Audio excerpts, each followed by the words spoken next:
Baik, Anda masih tetap bersama kami dalam acara Talkshow Sudut Pandang TV9, dan hari ini acara Talkshow Sudut Pandang berada di Auditorium Universitas Merdeka Surabaya.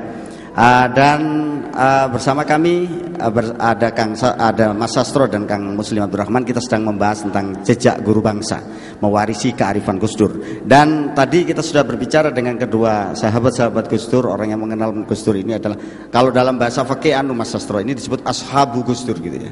Ada ashabu Syafi'i, ini ashabu Gus Dur gitu ya.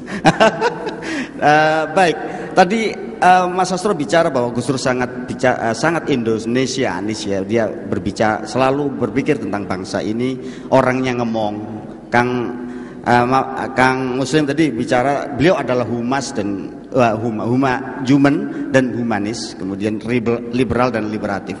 Tapi saya mau ke Mas Sastro dulu tentang perspektif budaya Gus Dur gitu ya. Apa yang sedang ingin dilakukan oleh Gus Dur terkait dengan budaya kita, gimana Mas? Jadi menurut saya Gus Dur ini seorang ahli strategi kebudayaan. Strategi kebudayaan. Jadi suatu contoh yang bisa kita lihat adalah ketika tahun 80-an akhir, Gus Dur pernah mengucapkan bahwa Assalamualaikum bisa diganti selamat pagi, selamat siang, selamat sore. Yang kemudian semuanya ngamuk, itu orang Islam semuanya ngamuk, khawatir. Ini Gus Dur akan melakukan penghilangan terhadap tradisi dan kebudayaan Islam. Karena Islam ini adalah tradisi budaya salam ini adalah budaya Islam. Ciri orang Islam itu kalau mengucapkan Assalamualaikum. Lah kok ini malah mau diganti selamat pagi, selamat sore, selamat siang. Bahkan ada yang lebih ekstrim lagi mengatakan Gus Dur ini rusak agama. Karena dianggapnya salam itu ajaran agama, misalnya sholat mau diganti selamat siang, selamat pagi. Padahal bukan itu pikiran Gus Dur. Yang bisa diganti selamat siang, selamat sore, selamat pagi itu adalah salam dalam pengertian kultural. Nah, sampean ketemu kancane Assalamualaikum, itu bagi Gus Dur saya diganti selamat siang, salam sejahtera dan lain sebagainya. Semuanya orang ngamuk. Padahal ini strategi kebudayaan Gus Dur. Ketika Gus Dur mengatakan salam bisa diganti selamat pagi, selamat siang, selamat sore, dan Gus Dur tidak pernah mengucapkan itu, maksudnya tidak pernah mengucapkan selamat pagi, selamat siang, selamat sore, tapi Gus Dur selalu mengucapkan Assalamualaikum. Akhirnya semua pejabat, semua aparat, semua kalau mau pidato ngucapin salam. Entah agamanya Kristen, Buddha, Hindu, Assalamualaikum warahmatullahi wabarakatuh. Ketika ditanya kok sampean nggak selamat siang Pak, jari Gus Dur podo salam karena selamat pagi. Ini kan strategi kultural yang luar biasa. Artinya apa? Sebagai Muslim Gus Dur pede bahwa kultur Islam ini harus mewarnai. Cara mewarnai dibalik, orang tidak harus dipaksakan. Tidak harus dipaksakan semua selamat pagi, selamat siang diganti dengan Assalamualaikum. Itu namanya otoriter. Ya. Kalau kata Kang Muslim tidak menghargai pluralisme. Oke. Tetapi Gus Dur dibalik, selamat pagi, selamat siang, selamat sore bisa menggantikan salam.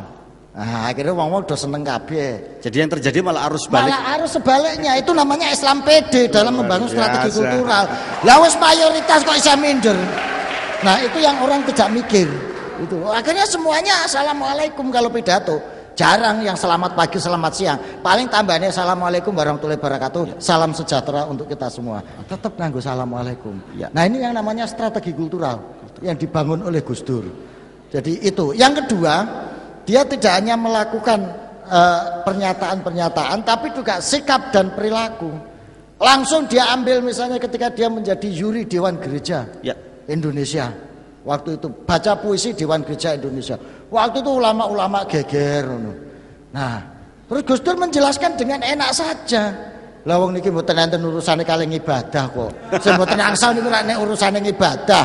Nah, urusan ibadah nggih lakum dinukum waliyadin. Nek nak urusan muasyarah masalah sakofiyah nggih mboten napa-napa to wong maca puisi mawon.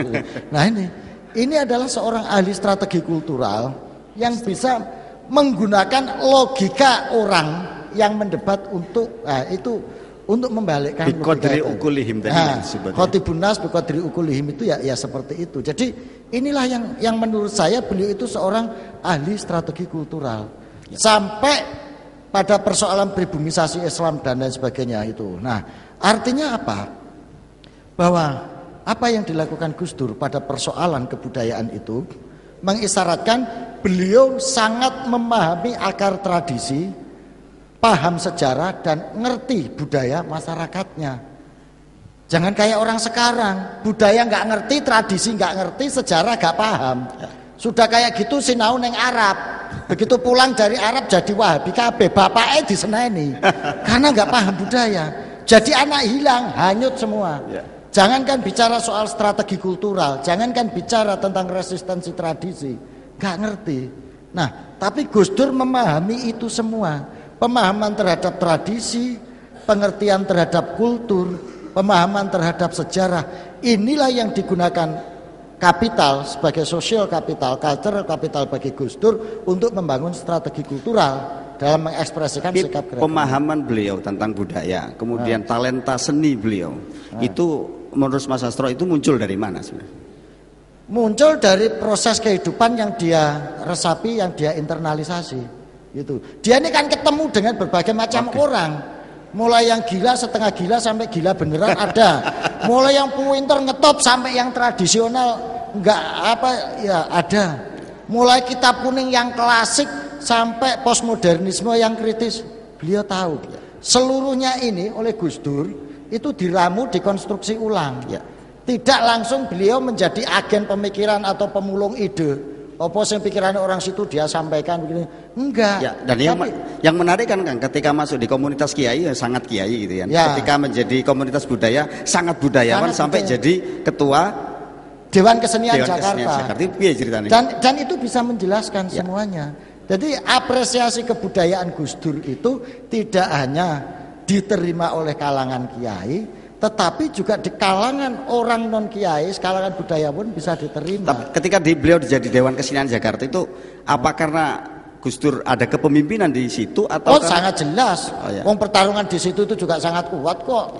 Antara garis-garis kemampuan intelektual, garis-garis afiliasi politik macam-macam kan di situ ada sampai Gus Dur bisa duduk di situ itu sudah merupakan seleksi yang luar biasa menurut saya. Itu sudah pengakuan dari dan teman-teman. Orang NU itu yang baru masuk ke Dewan Kesenian Jakarta baru Gus Dur doang loh Mas.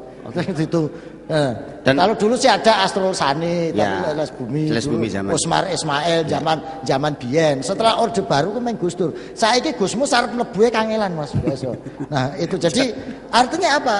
Pemikiran kebudayaan Gus Dur itu bisa diapresiasi oleh kelompok manapun. Baik, luar biasa kita melihat Gus Dur dari kacamata budaya. Nah, dari kepada Kang Muslim kita bicara Islam dan Indonesia. Apa yang sedang ingin dijelaskan Gus Dur dan ingin diberikan kepada seluruh bangsa Gus tentang itu? Gus Dur itu memang seorang budayawan. Dia itu suka lagu dan dia penggemar musik klasik. Tapi Gus Dur juga suka lagu gambus. Kalau saya tanya, Gus, sampean itu dulu di Timur Tengah itu buku-buku apa yang sampean baca? Wah, aku membaca novel aja, Kang, katanya. Jadi Gus Dur ini memang suka pembaca novel yang berat. Jadi waktu dia pulang itu katanya berkarung-karung buku novel itu ditinggalkan ke teman-temannya. Dan memang dari awal kemudian saya kira karena di zaman itu ya harus disadari Gus Dur pulang itu kan akhirnya Gus Dur bilang kembali ke Khito gitu. Waktu di Situbondo. Tapi yang menarik Anda harus ingat bahwa yang jadi keberatan para kiai, kenapa Gus Dur tidak boleh nyalon NU itu karena dianggap dia jadi pengurus ketoprak.